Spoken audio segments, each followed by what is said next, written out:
So Doug, make sure I call you that name. This is your first Ascend? Yes, I went to a summit in Indianapolis. Okay, my first this is your Ascend. first Ascend. So you're here, I know what you do. It is, I always say everybody here is like a salmon. They're swimming upstream, right? They're doing it the hard way. But I normally say that there's or see that there's a correlation between some sort of why and doing it the hard way. What would you say your why is? So I've had health issues over the years, and I was a cash paying guy for 15 years of my life. I got married, and my wife at the time had the Cadillac policy, the greatest plan in the world. Initially, I was excited, and I deal with skin cancer is my issue. We all have something. And so for that 15 years, I managed it with cash. And so when I go in and get my checkup, I'd write the guy a check, and I got my results back in a couple days. Now all of a sudden I've got this Cadillac policy. I show up, I had to write a bigger check, and it took 2 weeks rather than 2 days.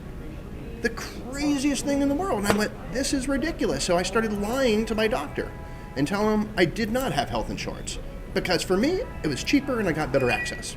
Pretty simple why. Gosh. So you've got a business, you have conversations that are different conversations, but you know it works. What's the I know it works? What's the thing you know you mail into the bank every day? It's quite simple. We're able to find higher quality care for a lower cost. Because if you find the highest performing providers that are out there, they're not the guys that work for the big systems. They're not the guys that are slaves to the insurance companies. They're entrepreneurs like you and I. They happen to be a doctor.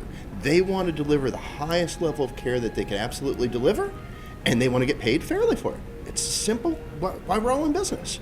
And so when you're able to get members to that high performer, they get a higher level, they get it more efficiently, it costs less, and for the employers, it costs less for them as well. So it's a win-win-win. So give me that case study.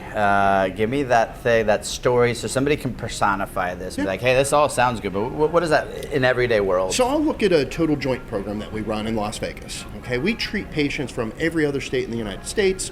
Alaska is like one of our biggest referral states. Why?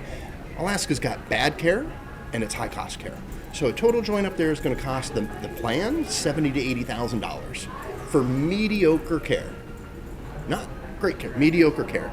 So they put the member on a plane, they fly him to Las Vegas. We do joints for $21,000 to $23,000. The plan pays, call it $7,000 in travel expenses for the member and their spouse, but they waive all of that out of pocket for them. So at the end of the day, the health plan saves $30,000 to $40,000. The member saves $10,000 that max out of pocket, and my provider gets paid more by treating that member rather than a buca reimbursement. It's a win. The three parties that matter, the patient, the plan, and the provider, all benefit from that.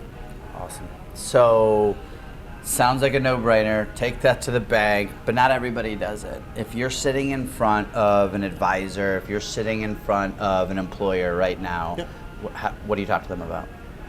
What it really boils down to is navigation. Demonstrating to that member, look, man, you've got two choices. You can go door A and you've got to write a check.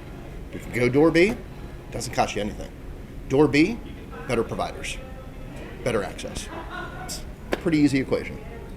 Awesome. Well, thank you for what you do, because it's amazing, and I can't wait to see more stories on that. Cheers, man. All right.